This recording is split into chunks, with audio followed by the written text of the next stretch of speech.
I and my husband own a small business. It's called Strictly Technology. We sell computer hardware to corporate clients. So we are certified and partnered with HP, Dell, Lenovo, Cisco, Microsoft, all these different distributors and vendors or manufacturers that corporations use their equipment. So we're kind of the middleman. They cannot buy direct. It's not like going to Best Buy. So they call us and we sell them any kind of equipment they need for their offices. I'm kind of that, there's type A, type B personalities. I mean, I worked for a lot of different corporations. I always have that kind of initiative that I want to do my own thing, that I think my ideas are the best ideas.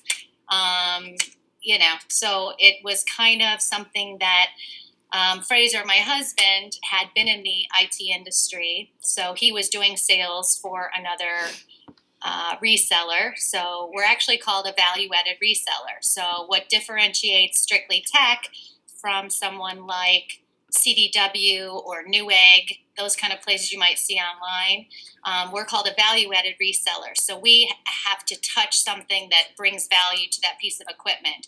Instead of CDW is kind of like a box pusher. You just order something online and then they just ship it directly to you.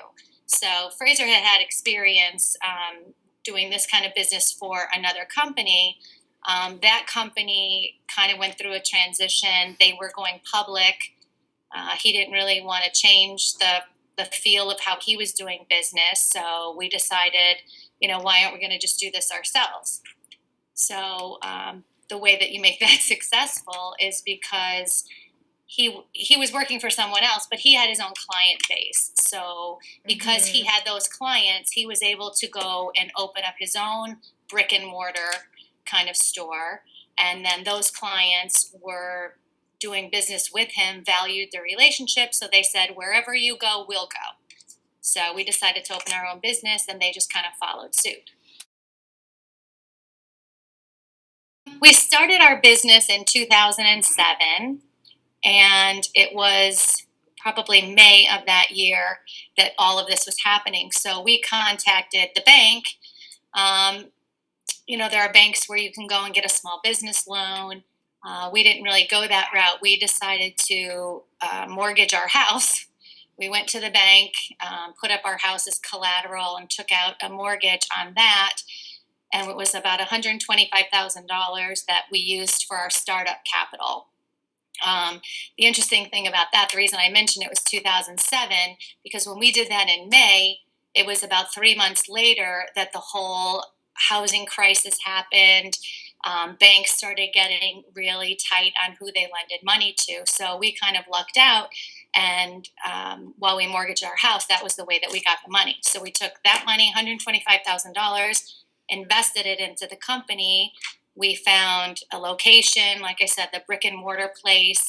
We bought furniture, all those kind of startup funds that we needed to get us our doors open. We used the money from the mortgage that we got. No, we didn't. We didn't ask for any help. They have all those kind of resources available through the Small Business Administration and online. There's local offices, but we kind of had an idea of what we wanted to do. We weren't really reinventing a wheel. You see any kind of store, let's say it's a Starbucks and you want to open a coffee shop of your own.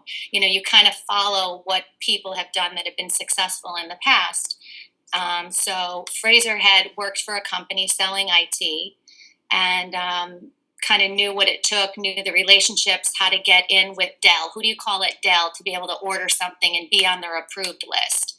So a lot of it had to do with rewriting in our business plan the things that he was doing or how we wanted to, kind of draft our own business. So building relationships, getting financing, all of those kind of things were part of the business plan. And it kind of changed as we went. It wasn't some set kind of outline. I think it's really important to get a background in what you're interested in. Okay, so like I said earlier, let's say you want to open a cupcake store someday or whatnot. You go to work and you get as much knowledge as you can in that business. You learn from what people have already done. So you're not reinventing the wheel with things that you're trying to do.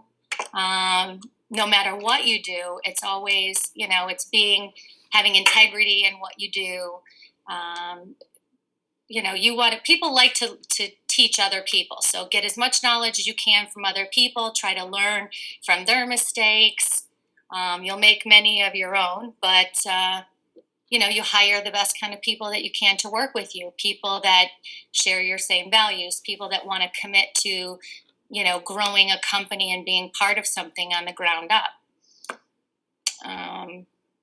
And honestly, and in any kind of business, whether you're selling something in a storefront or selling over the phone or any kind of thing, is you want to develop a relationship where people value and trust your guidance, so that you develop a relationship. You can buy the same IT equipment that we sell from anyone, but people want to do business with people that they like.